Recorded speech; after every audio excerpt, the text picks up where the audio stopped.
In this video, we're going to demonstrate how to use Flow to create some checklists for your various assignment types and assign those as defaults so they show up every time you create a new, for example, writing assignment. So the first thing you're going to want to do is create a new checklist. The easiest way to do that is just go to the plus icon here at the top of your Flow page and press Create Checklist. It's going to take you back to the Settings tab and into the checklist section here where I can create one. Again, let's say I'm going to do this as my writing checklist here.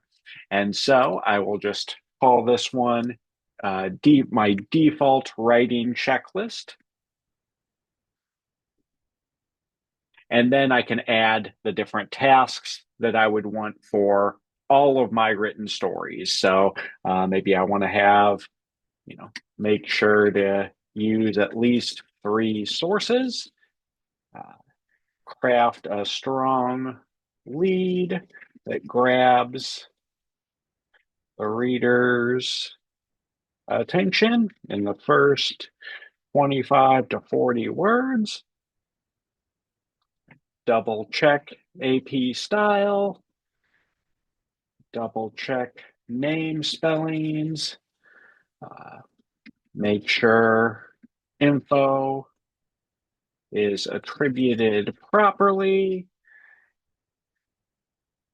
There's more here in the article where this video is embedded. We do have some sample checklists that you may want to use or edit for your different assignment types. Feel free to edit any of those tasks on there. But as you can see, there's no limit here to these tasks. You can add as many as you need to, and this is going to be available for all writing assignments. So now that I've got it set up there, I'm going to go ahead and I can just navigate away from that.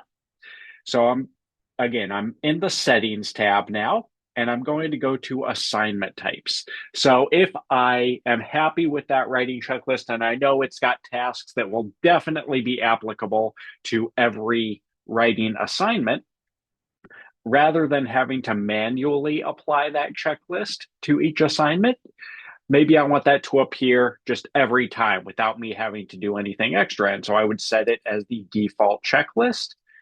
So I select that there. And then once I save my assignment types with that new default checklist, now when I go back to my story list and create a new story,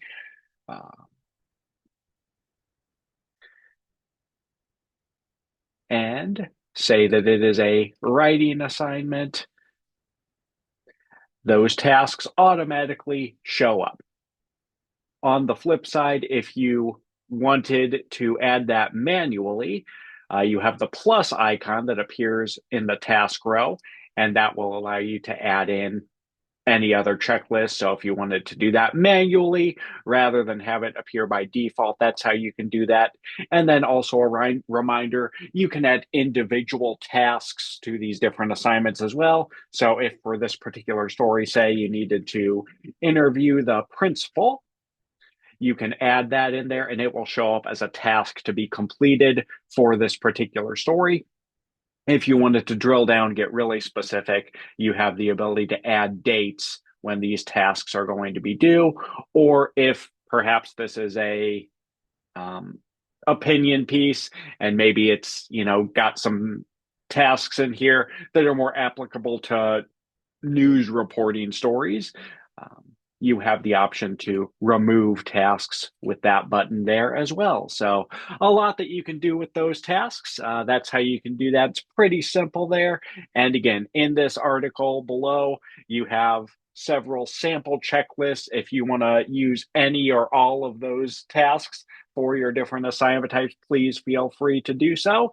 This video, again, has demonstrated how you can add those in as a checklist and apply that either manually or by default to your different assignment types. Thank you for watching.